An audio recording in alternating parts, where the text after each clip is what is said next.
Magandang araw mga kakutsero. Ito na naman po ang inyong lingkod na si Jigs na magbibigay sa inyo ng giya ngayong araw ng Sabado. Nung araw ng Miyerkules, na-postpone po ang karera. Napakalakas ng bagyong Karing. Halos talunin pa si Ondoy.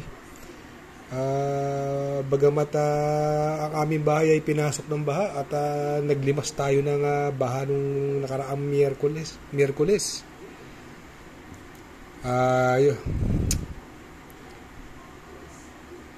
Ngayon medyo naka-recover na po tayo.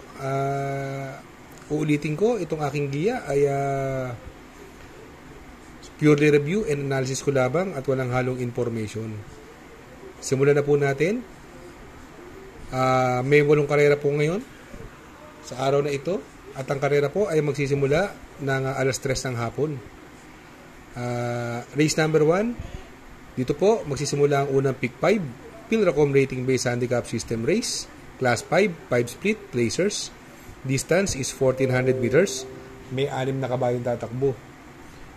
Dito wala nang paligoy-ligoy pa. Sosolohin ko na po ito. Numero 2, Margo. Nasakay ni JB Guerra. Itong laban na to, tingin ko, sobrang nakakalamang si Margo rito. Kaya solo ko na po yan. Numero 2, Margo. Sa race number 2, dito po, magsisimula ang winner take all. Pilracom rating based handicap system race. Class 4, 28 to 33. Distance is another 1400 meters. May 7 kabayo tatakbo. Dito sa karera ito, ang mga mabibilis si Asyong at saka si Missy Vicky, pero tingin ko hindi kaya ni Missy Vicky ang air ni Asyong at gamay po ni Christian Garganta yan, si Asyong, although magdadala po siya ng mabigat na 56. Okay lang naman po yan, magaling naman po sa pananakay si Christian Garganta, yung pagiging aerodynamic niya na parang si Uno Hernandez. Ang tingin kong pwedeng mabigay ng magandang laban yung numero 2 na si Wild is the Wind na sakay ni Bumbum Villegas. Kaya dito sa race number 2 ang pili ko po numero 3 Asyong, panigundo ko numero 2 si Wild is the Wind.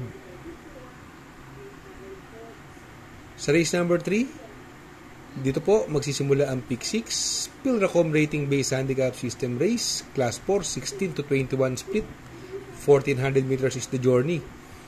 Dito sa karerang ito, ang mga mabibilis, andyan yung Real Equity, Kipitaki, Success of Times, Ginebra, Bukawi River Town. Tingin ko, magkakaroon ng lutsahan dyan. Kaya pass muna ako dyan kay Bukawi River Town. Although si Ginebra, marunong isunod dyan. Pero dito, ang mga purely dramatic, doon ako, numero 5, si Snow White, nasasakyan po niya BJ Galleta. At ito medyo maganda na numero nung nakaraan hindi maganda lundag nito si Polite Bell nasakay ni Uno Hernandez. Kaya dito sa race number 3 ang pili ko po numero 5 Snow White, panigundo numero 8 si Polite Bell. Sa race number 4 dito po magsisimula ang second pick 5, Pilracom rating based handicap system race, class 5 non-placer. May 6 na kalahok.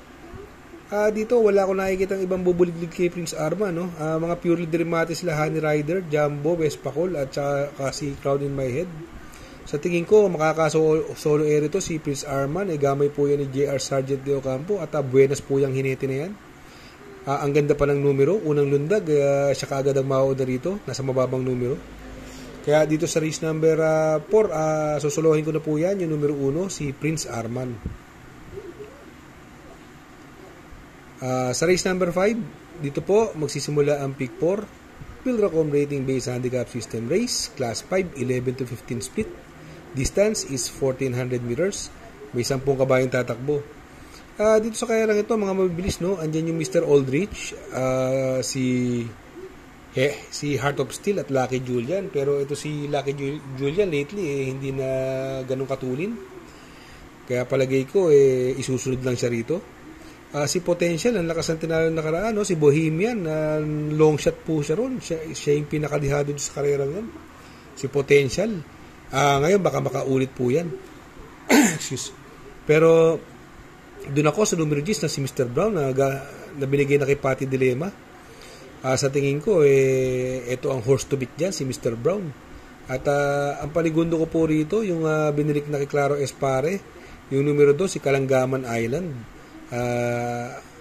Sasama kong pandiado po rito, yung numero 3, si Potential. Kaya dito sa race number 5, ang pili ko po. Doon ako sa numero 10, Mr. Brown, panigundo.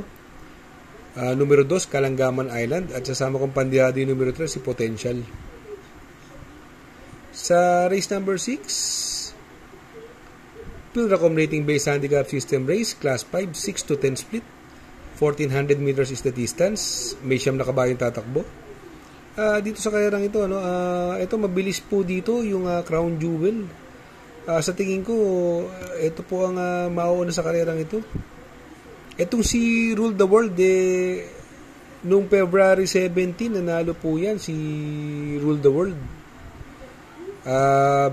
Beating the likes of Middle Strength. Sa tingin ko, yan po ang makakalaban at binigay na po kay King Flores. Kaya dito sa race number 6, sa tingin ko, dun ako sa numero 8, Crown Jewel.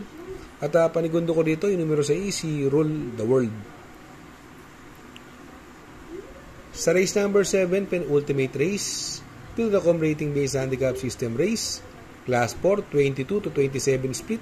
Distance is 1,400 meters. Dito may 11 kabayong tatakbo. Dito, ito parehas matulin, no? Yung Yana Silver, binigyan na kay Mark Alvarez. Kaya tingin ko, pwedeng maghabulan niya, no? Parehas panalo kasi niya, mauna. Yung Yana Silver, Papa Omamaw. Pero, syempre, iba yung Jeffrey Sarate. Isasama pa rin natin yan. Yan po ang napupusuan kong pampermero. Pero kung sakaling mabuliglig ni Yana Silver, ang pwedeng makadihado rito, yung sobrang napupunto, numero 7 Majestic Star. Nasakay nung may gamay sa kanya na si JD Calagos. Ang galing po na nakaraan nito, si Majestic Star. Ang sasama ko pa rin dito, yung nanalong dihado nakaraan, yung tumalo kay Gold Rush, yung numero 2 na si Warhammer. Baka ikalawang panalo to dito. Kaya dito sa race number 7, ang pili ko po, numero 3, Papa Omamaw. Paligundo ko, numero 7, Majestic Star. At isasama ko, yung numero 2, si Warhammer. Sa last and final race, race number 8, Pilracom rating based handicap system race, class 5, 6 to 10 split. 1,400 meters is the journey. Dito, may 12 kabayong tatakbo. Anybody's race.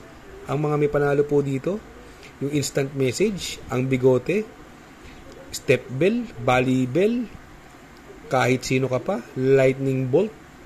Yan po may mga panalo dyan. Pero ako gusto ko rito yung numero 9 lightning bolt na sakay na po ngayon ni Claro Espare.